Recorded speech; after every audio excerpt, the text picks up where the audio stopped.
Howdy, hi, hello, everybody, and welcome back. I am so excited. It's witch's brew season. This is one of my favorite drinks, and I have no energy right now. So hopefully she wakes us up so we can go ahead and do some more practice questions. Today we're going to continue with our Hedgwick book and hopefully finish the next 50 set of questions. Or if this thing does a really good job, maybe all 100 questions. Who knows? The odds may be or may not be in our favor. But without further ado, let's. During high school and for 2 years after, Juan has been employed in many jobs. However, eventually something happens and he is terminated by his employer. Although his attendance and work habits are poor, Juan believes that he is being discriminated against. In seeking career counseling, Juan might benefit the most from which one of these approaches? Do, do, do, do, do, do, do. So, a job requires a lot of social skills, right?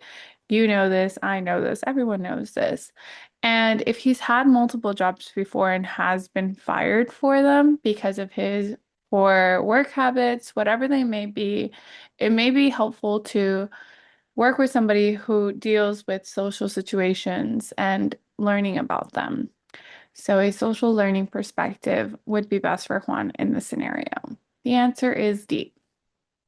102. During the first session with a client, the counselor conducts an intake evaluation.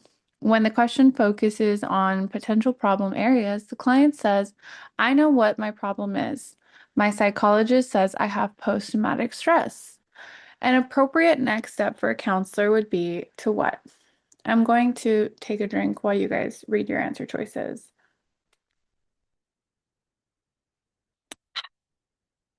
It's scrumptious, actually. Okay, so when you're thinking about these scenarios, you want to remember the test is biased in certain ways. And what you do in private practice or while you're working and doing your hours, you might not reflect what they want you to do. So the way that I think about these questions is imagine if you lived in a perfect world.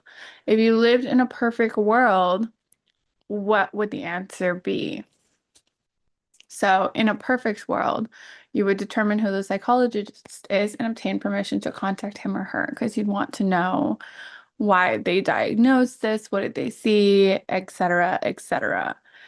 In the real world, the client likely doesn't know or might not know who their psychologist is, but it's okay.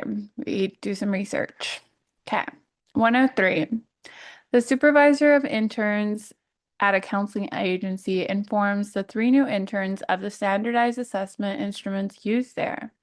All interns are expected to use them and derive diagnostic information from them. One of the interns has received no training in one of the instruments. She should do what? And if ever I'm going too fast, you guys can also just pause after I read the question. That way so you can read the answer choices. So this is an ethical query.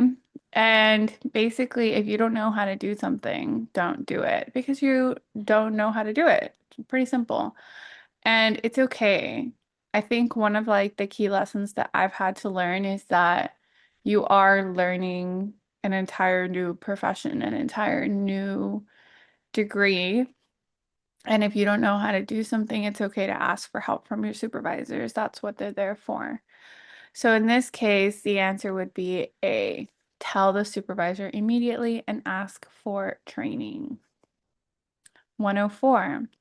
There are three truck driving schools in the metropolitan area, and each one uses a different curriculum. A state accrediting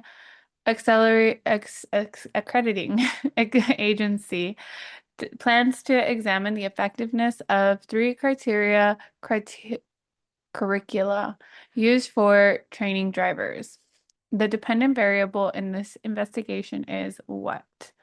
So remember the difference between dependent and independent variables we talked about in the last video. Independent variables stand by themselves. They are the ones that are controlling that you can control, and if you want to put it in or if you don't want to put it in. That's the independent. It's by itself. Dependent is dependent on what the independent variable is. So if the dependent variable, let's say, for example, if the independent variable, sorry, is at one school, we give them candy every time they get a good grade or something. So that would be their independent variable. The dependent variable would be, well, does it work? And how do you determine if it works? And with this question, the answer would be the dropout rate. So if they don't drop out, then yeah, your independent variable worked, and that was wonderful.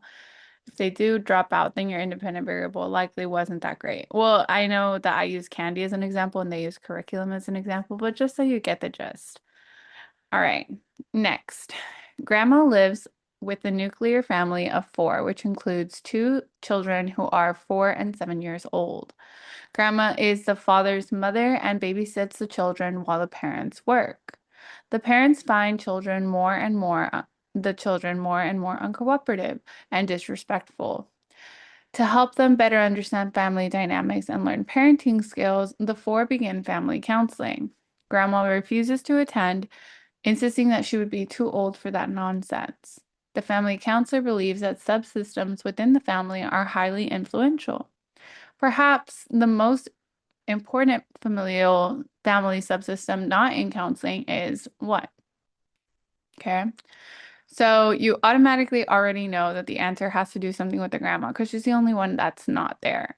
So C would be completely wrong. And then we're talking about these children who are having behavior issues, right? Who are they spending their entire day with because the parents are at work? Where are they learning their behavior from? Or not their behavior not being redirected or something like that. It's from grandma, right? So the most important subsystem here would be grandma and the children, making the answer for this one B. Question number 106. So assume you have a normal distribution of raw scores. Which of the following standardized scores is farthest from the mean? So the mean is your average, and it's usually right center point if you have a normal bell curve. You have T-scores, stanines, Z-scores, and your IQ. I'm gonna show you what they look like. So here it is. This is what I was talking about. So when I did the question, I just wrote this down and I tried to remember like where everything was by remembering like the rules of them. So your Z-score, your mean is going to be a 0 and you're going to go positive and negative. So you go +1, +2, +3. Okay, and they'll usually give you a standard deviation with this. Like they'll say, oh, your standard deviation is 10 or it's 12 or it's 15. And you could figure out what it is on there. T-score, your mean is usually a 50 or is a 50. And you travel by tens.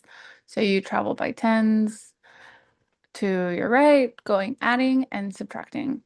Then CEEB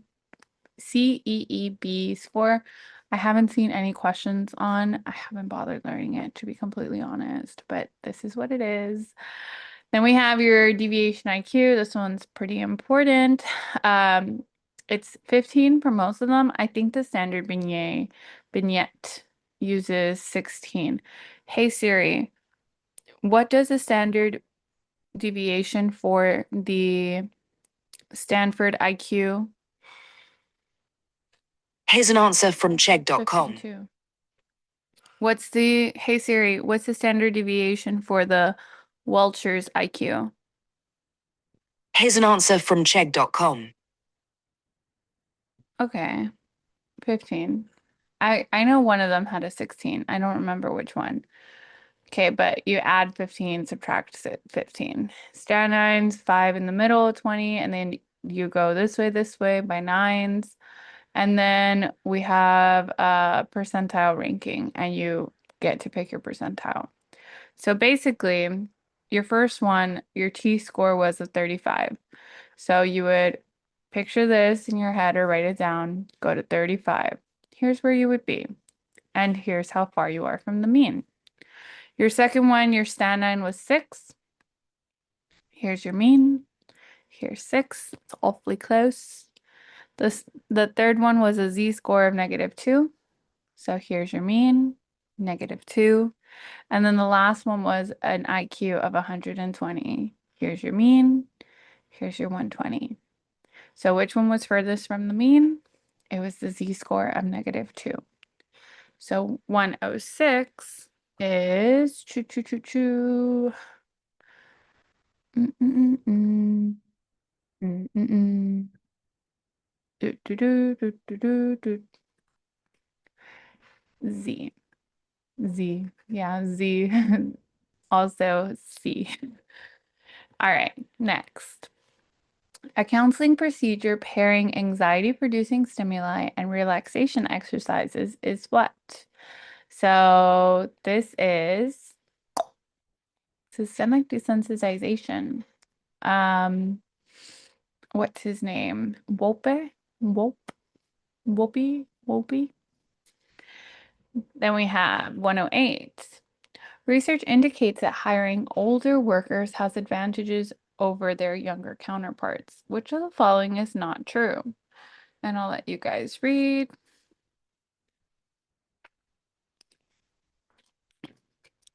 Okay.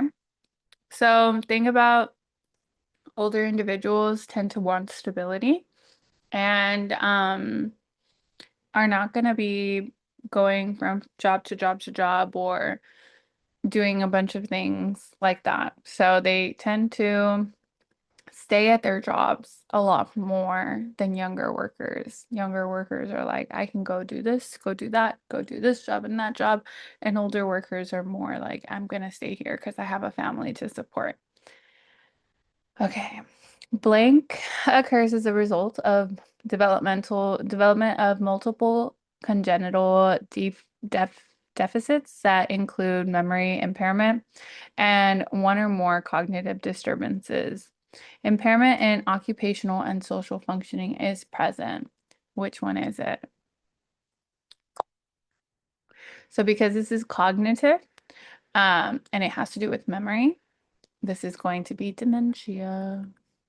B. Okay, next one. Regarding neurobiology and psychotherapy, which of the following statements is not true?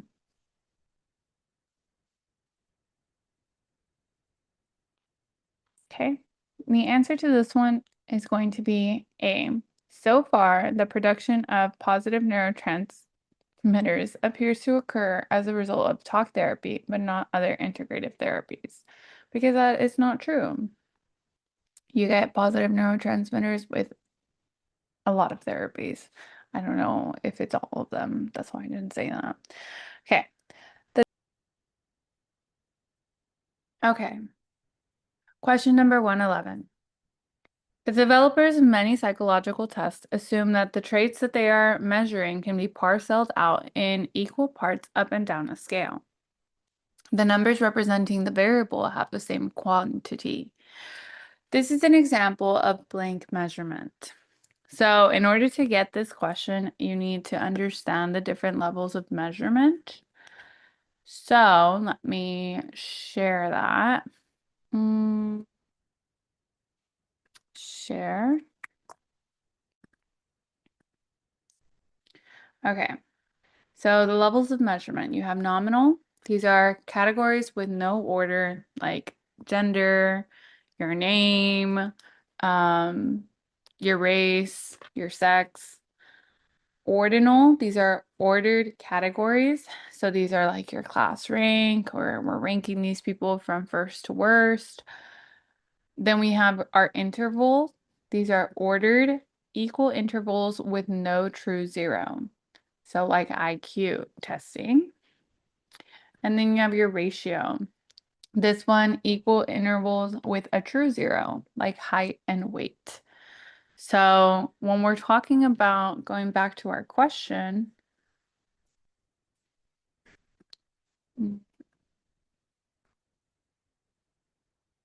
because these have equal amounts up and down the scale, these are going to be interval.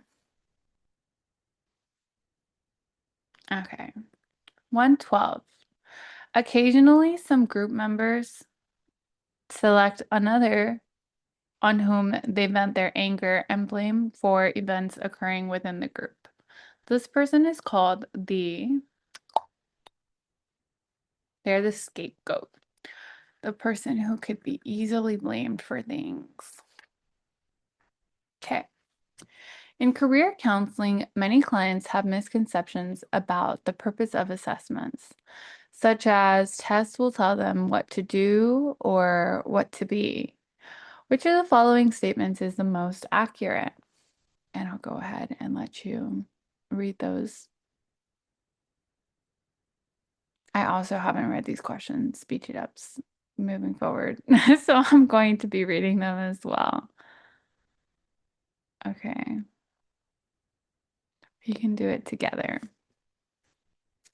So the answer to this one is A. Assessments should move from a trait factor square peg approach to increase personal information to support decision making using all information. You are not using the assessment to tell them, like, this is what you have to be.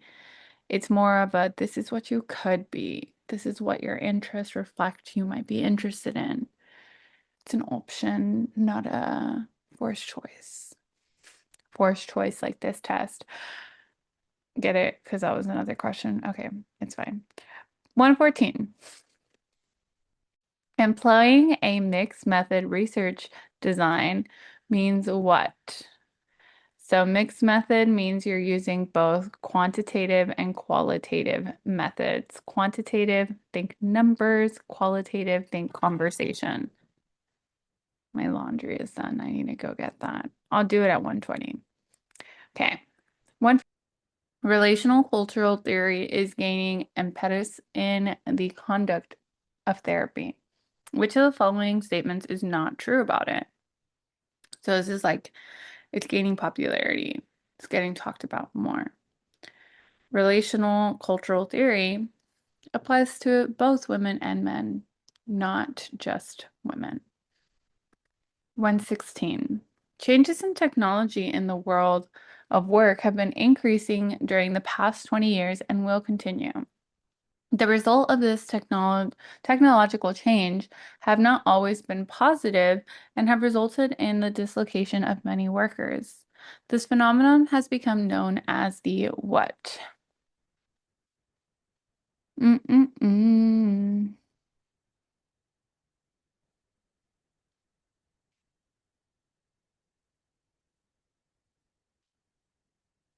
I'm thinking it's B. Worker job obsolescence, because there's not a lot of jobs right now, even if you're looking. 17. A family counselor decides to visit the family home and observe the behaviors of the children who appeared seriously disturbed. In setting up the visitation schedule, the counselor is concerned about all of the following except. So you're going to go observe this family in their natural environment. You don't want things to be different than what they normally are. So your time sampling, you have to make sure that you're there for a good amount of time. Observing in approximately uniform periods each day. Can't be going in 5 minutes and then leaving and then coming back 10 minutes later. That's another thing we want to worry about. Making sure that the family members who are at home do not change on every visit. Of course, that's important. We want to make sure that that's not happening. Making the answer to this one D. Making sure that all family members are present every single time. Realistically speaking, this is likely not going to happen because people have jobs and have things to do. So the answer to that one is D. 118.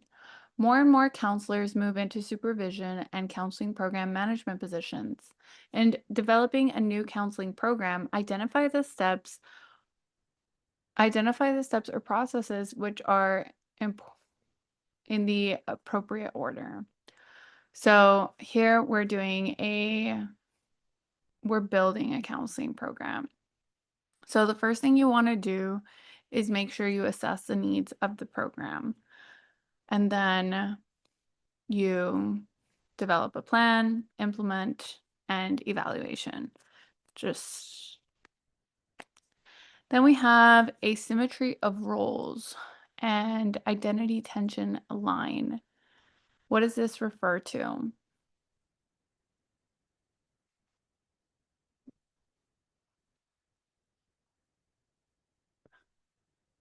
So you have multiple roles in your life. Identity tension line. Dual career couples. Sometimes you become your job, and it's really important to recognize that and let yourself realize that you are more than this. And this profession is great, but don't get lost in it. Says the one who's only been in it for like a year. Okay, continuing. 120. Jane is a new mental health counselor with little experience in multicultural counseling. She is uncomfortable with Juanita, a Latina counselor, who asks her questions about her family and other personal matters. Juanita's behavior is best explained as do, do, do, do, do, do. Okay, so the answer to this one is C, needing to know the counselor as a person. Yes, being Latino, there is a sense of familianism, like a strong family attachment, but that's not why she's asking. She's just asking because she wants to be more comfortable. And it's pretty uncomfortable to share all your life stories with somebody you know nothing about. I literally just saw this like meme that was talking about how counselors don't share anything with their clients. Like there's some that don't share anything with their clients and then wonder why their clients don't come back.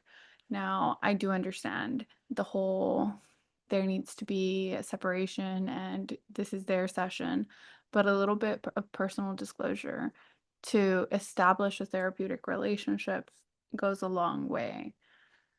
And it could be something simple like I have a dog and maybe they love dogs and that relates to them and it makes them feel like you're a good person because you own a dog. Just that kind of thing. All right, 121. A high school principal asked the lead teacher in the English department to design an exam to assess English usage and writing skills to be administered to the 10th graders. After the teacher designs the exam, she gives copies to all the other English teachers and asks them to review it and judge its appropriateness, clarity, accuracy, and fairness. By doing this process, she is determining blank validity. So validity is another thing that's really important. And there's different types. So predictive validity is like, can this predict what I want it to predict? So think, for example, like the GRE. It's the graduate readiness exam. So that's to assess like, is this person going to do well in graduate school? There are some graduate schools that won't accept you if you don't have like a good enough grade on your GRE. And because of that, the GRE better be like a really good test because you're basing someone's whole admission off of it. So that's predictive validity. Concurrent validity is like if I'm comparing these two tests, let's say her English test and the English test of another school's, how do they compare concurrently? Can I assess for the same things in both? Discriminant validity is the opposite. It's the how do they differ? And then content validity is what we're doing here. This is, does it measure what we want it to measure? So the answer to this one is D, content. 122. A recently discharged military veteran has been assigned to a young female counselor at the VA hospital. He is experiencing symptoms of PTSD. During the second session with his new counselor, the client gets frustrated and angry and says, I'm not getting any help here. This is just getting worse. What are you writing about me? I want to see my records. The counselor blank does blank. I'll let you guys read it.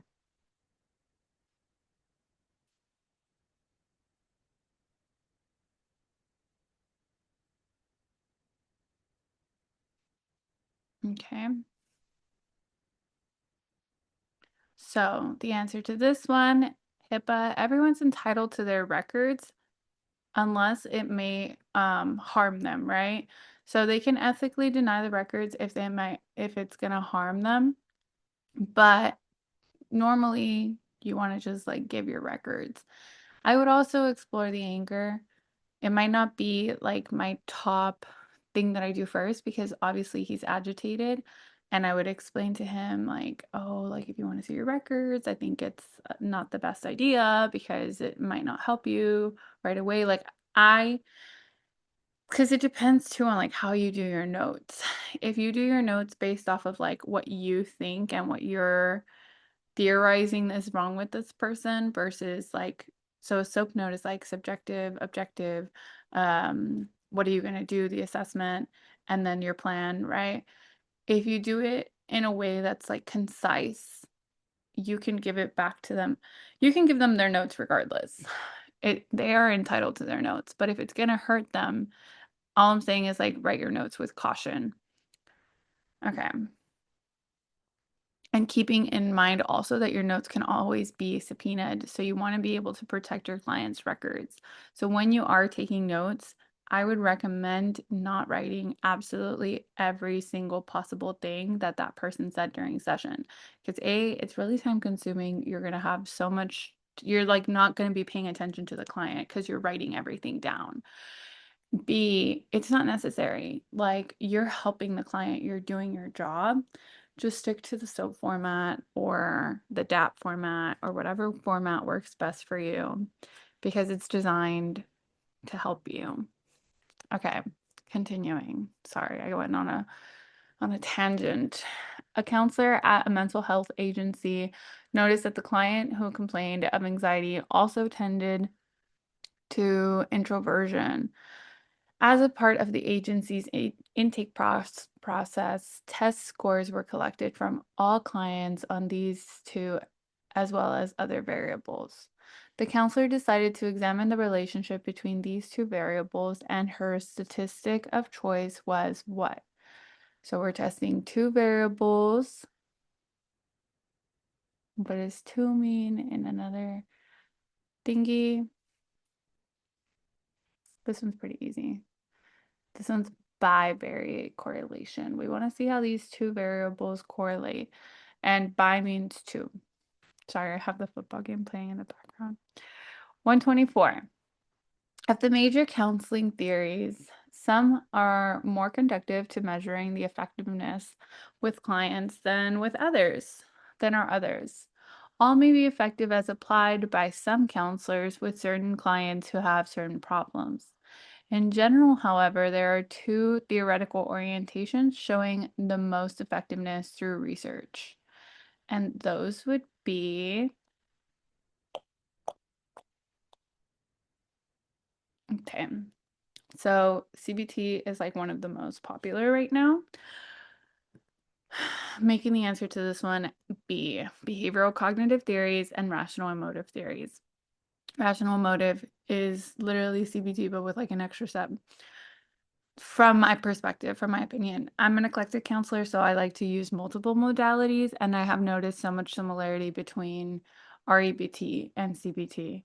It's like REBT, you do like the ABCD, and then with CBT, you do the thought, behavior, and action. It's just they go together. I don't know.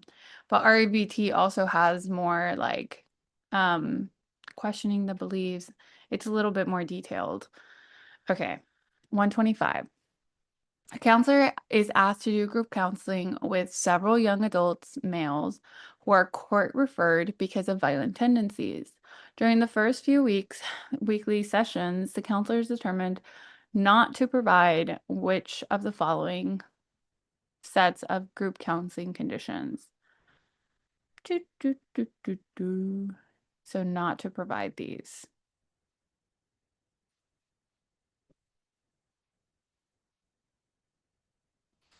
Okay. So the answer to this one is A. High emotional stimulation, confrontation and challenge, and low executive management of the group. So if these are people who have violent tendencies, they're young individuals, one of the first things that you need in that group and you're going to need is structure. Odds are there's some kids in there that are not going to like each other, and you have to have structure. I like to think of it as like a mini classroom in terms of this particular group. I would think of it as a mini classroom. And how can I make these people work together? I'm not going to be here challenging everything that they say because they're going to get frustrated with me. First, I'm going to come in with like warm and loving, and you can trust me, and we're here to help you and build things together, establish the rapport. After that has been established and they feel comfortable and safe opening up, then I would get into the confrontation and challenges. It's about knowing your audience. Okay, 126. Each year, the director of counseling at a small liberal arts college in a Midwestern state collects data on alcohol and drug awareness scale from the freshman class. This year, the director found that the students' results on the scale reached the 70th percentile of state norms. They were at the 40 percentile of national norms. He can accurately conclude that what? So, um, when you're going on a scale of like norms, the higher the percentage, it means like the more you correlate with, the more you're outside of the average. I don't know if that makes sense. So, earlier when I showed you like the thingy, 50% I think was the middle. So, the more you are, it's like you're away from the average, the mean. So if we're at the 70%, that means we're two standard deviations ahead. Let me just make sure that I have that. What was it, page 215? There it is. Okay, so here's your percentile. So if 50 is in the middle and we're at the 70, that means we're two standard deviations away from where everyone else is. Oh no, I lost my question. What question was I on? Like 120?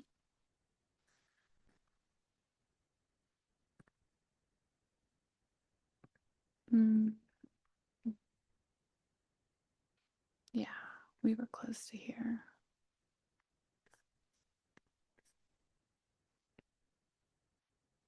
Here we are. So because they were at the 70th percentile, we can say like they're ahead of their norm. So his students scored higher than the state students on the ADAS because the average is 50. If it were to ask about the national norms, then it wouldn't be that answer. Or if like here it said they scored higher on the state and national norms, then it wouldn't be that answer. Okay, 127. In a training session on ethical and legal issues, the trainer discussed a number of professional issues of which counselors should be aware. At this point, he asked the participants this question. Name a professional counselor activity that doesn't require the passage of state law. The trainer took responses from the audience. Naomi suggested accreditation. Phil said privileged communication. The correct answer came from who?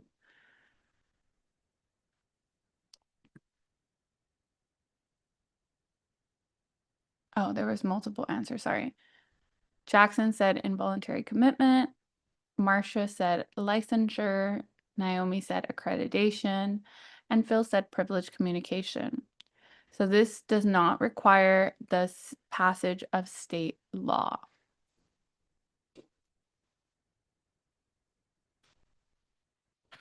Okay, the answer is A, accreditation.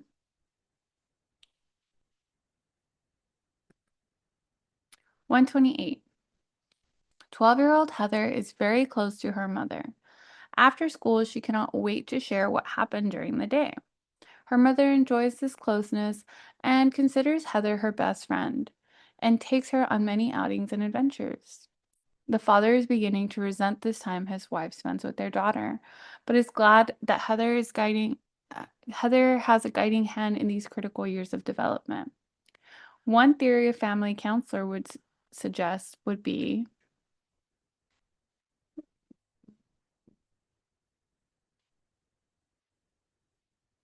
okay, so if your partner's worried about it, it probably means that it's a little bit, well, actually, no, I don't want to assume that it's out of the ordinary, but it is possible that it is like that their relationship starts to switch from like mother-daughter to, like she said, best friend. So here we start to see the boundary kind of start to diffuse. So that would be A. 129. Working with adults, a career counselor believes that clients will be more satisfied on the job if their personality type is similar to their personality type of work. According to Holland, this is called what? This is congruence.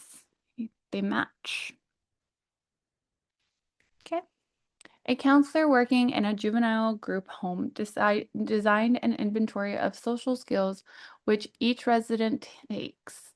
The purpose of this inventory is to substitute for other ways of estimating the social skills level of the residents. Since the purpose of this inventory is to substitute for other methods of measurement, the most appropriate type of validity we are concerned about is what? So same thing, we are trying to compare this assessment to another. So when you have two assessments and you're trying to compare, like, here's my original assessment, I want to make one that's very similar to this. We have to make sure that because it's similar, we're doing the concurrent.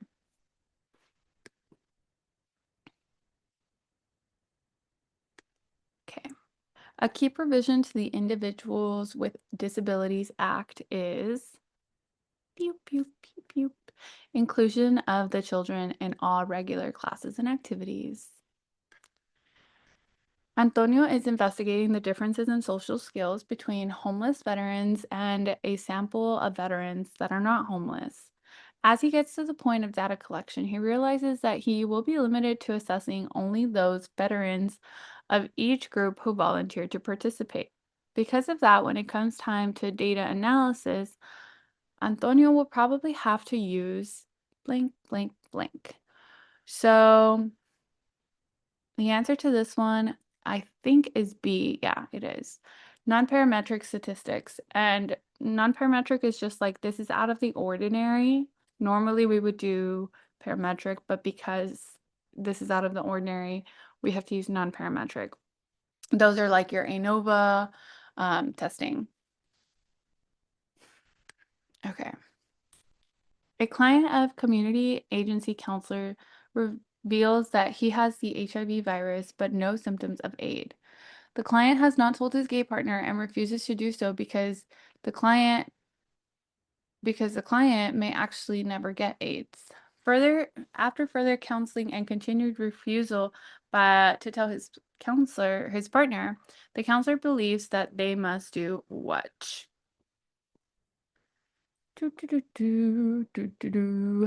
Okay, so the answer to this one would be B. Tell the client's partner after telling the client that she would do so.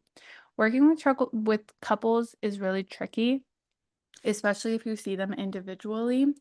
My number one rule that I always tell couples is like, I'm not going to lie for you. I will help you tell the truth, but I'm not going to lie. So if you tell me something that you don't want your partner to know, we're going to talk about it and we're going to talk about how we can tell your partner. And I tell them this together because you put yourself in a vulnerable position when you don't do this. And I do it before we even start. Okay, continuing. I don't know if you guys like the side chatter or not. In psychodrama, a variety of roles may be assigned to group members. The protagonist is who? So, just like in the movies, our protagonist is going to be one of the group members. I wouldn't be the. Okay. 135. The use of opioids beyond legitimate medical reasons is said to be at a crisis level. Which of the following is not true?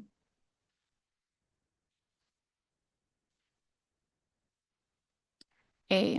Psychological trauma is the primary reason individuals start using opioids. That is not true. It's usually a medical problem. Like um they'll have some kind of like back surgery or something, and then they'll get prescribed the opioids that one time. And it just so happens that their life is falling apart because they had back surgery. And so the opioids help with not only the pain, but also their state of being sad. It kind of takes it away and they don't feel anything. So then they start to get hooked because they experience dopamine. And one day I will do the cycle of addiction for you guys because it's absolutely fascinating. But yeah, it's not because of psychological trauma. Okay. With privileged communication, client-counselor communication are confidential. Which of the following is not an exception to privileged communication? Mm-mm-mm-mm. The answer to this one would be D. The client's employer requests the information because I'm not going to give that to you without the client's consent. Okay. 137. Adults experience a number of developmental demands. Many of these demands relate to the transition they experience, such as those related to changing physical capacities, family and social relationships, or social roles. One of successful counseling approach with older adults is to do what?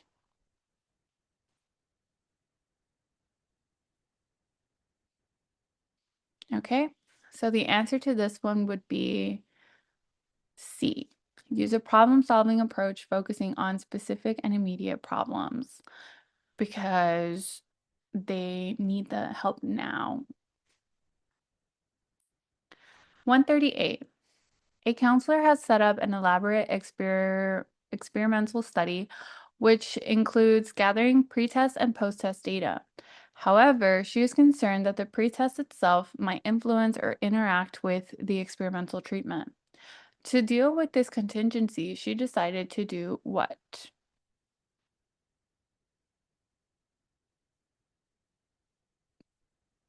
Okay.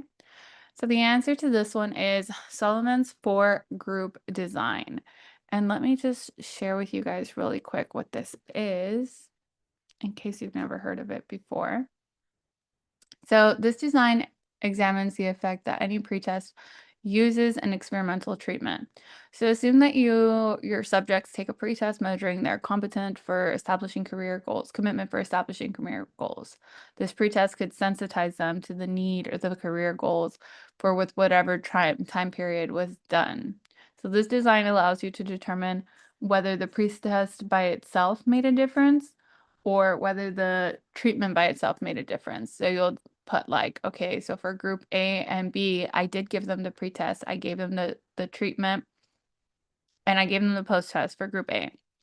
For group B, I gave them the pretest, no treatment, and a post-test. For group C, I gave them no pretest, yes to the treatment, and yes to the post-test. And D, I gave them no pretest, no treatment, and yes to the post-test.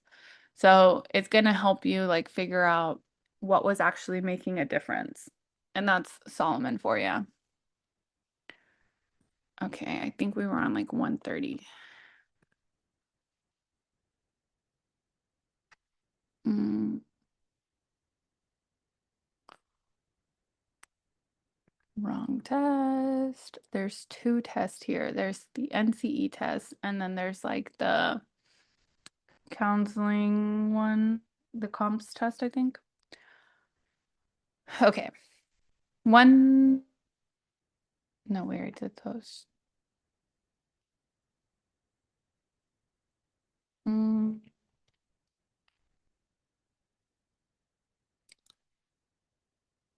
we did that too. We did that too. 139. The mother of a junior high school student who has been suspended asked to see her son's school file. She has the right to see it because of FERPA, the Family Educational Rights and Privacy Act. C. Lynn and May took the same test of academic ability. The mean of this test is 100 and the standard deviation is 10. Lee's score is a z-score equivalent of -1, and May's score was a t-score of equivalent of 45. On the test, whose score was what? So the first one, let's do Lee. So if the standard deviation was 10 and he had a z-score of a -1, that means he went 10 takeaway. So he got a 90. So Lee got a 90, making the answer A. And then for for May, her t-score was a 45. So she got a 95 because remember, t-scores, the mean is a 50. So hers was like right by the mean. So the answer to this one is A. 141. A college counselor works with many students in the process of changing majors.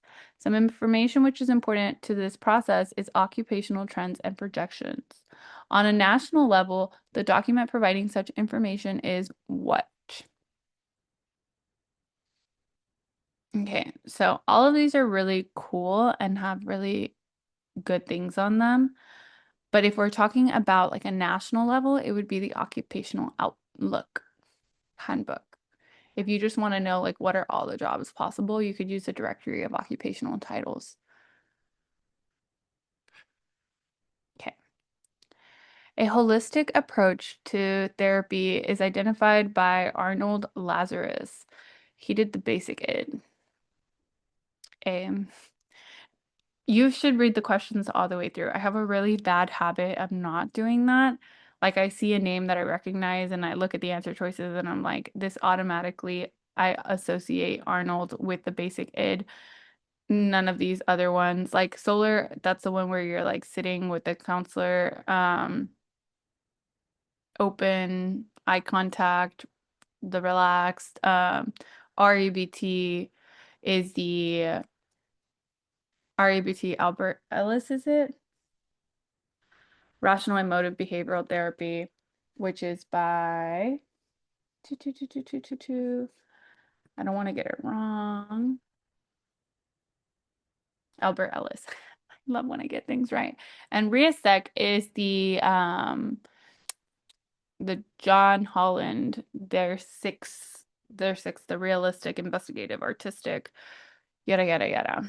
So the answer is A, basic ed. And I think I've showed like what it stands for. Um, but it's just like a way that you can look. I think it's based like on a medical model too. It's their behaviors, their affective responses, sensations, images, cognitions, interpersonal relationships, and drugs. So this is a counseling technique from a variety of theoretical perspectives that were used, such as anxiety management, modeling, relaxation. It's a holistic approach. Yeah. Okay. Let's continue. So the American Counseling Association performs many functions and services on behalf of its members, except do what? I don't think it's a requirement. I think that it is a recommendation, but not a requirement to be a part of your state branch as well. So the answer to this one is D. 144. In objects relations theory, interpersonal relationships are important in shaping an individual's interactions with others, both in reality and fantasy. In the developmental process, the individual passes through 4 stages according to this theory. The third stage of this is what? So here we're talking about shaping the individual's interactions. I'll give you guys a second. let me see if they have them here. The answer before I go up is separation because I don't want to have to go back, but we were in 144 just so. So this is based on psychoanalytic concepts. Do they have the stages? Yes. So there is the fusion with the mother. So this is normal infantile autism, first 3 to 4 weeks of life. Then you have symbiosis with the mother, third to the 8th month. Separation and individuation starts the 5th or 4th month, and constancy of self and object by the 36th month. Okay, continuing with our questions. I believe we were on 140. We're almost done. I think I am gonna do all the questions up until I'm gonna do the questions up until like 200 maybe. I'll just need to take like a little break. Okay, 145. Each week, several individuals meet to discuss their feelings about their weight and their efforts at weight loss. Often, their work stimulation situations and job stress are discussed at least once a month. A guest expert joins a group talk about nutrition and exercise, etc. This could be called a what? So this is a self-help group because they're not like, it's not a therapist there talking to you guys about your weight and stuff. It's just like a group of individual people who want to work together. Okay. 146. A career counselor begins practice in a new community. Oh, beginning practice in a new community is designing a brochure describing his qualifications and services. Which of the following would be inappropriate for publication? The answer is the selection of a more satisfying career guaranteed, because you cannot guarantee that. 147. Jefferson High School implemented a school to work program, which is now in its 6th year. As a condition for continued funding, the school must submit an evaluation as the program's impact and whether the program's goals and objectives have been met. This is an example of what?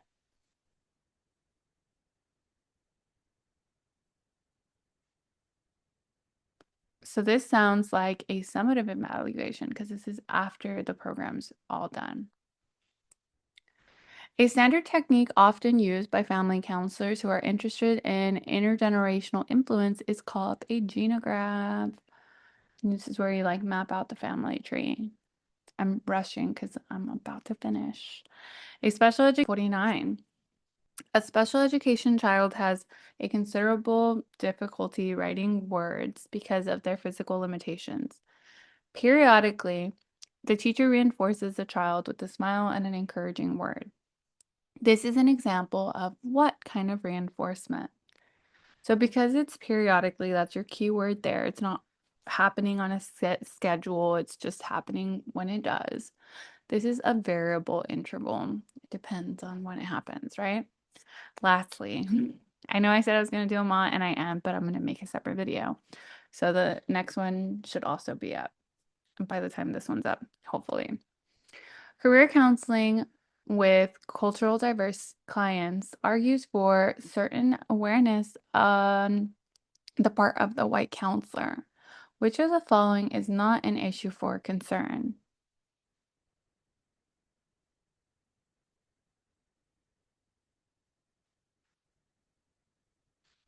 Okay.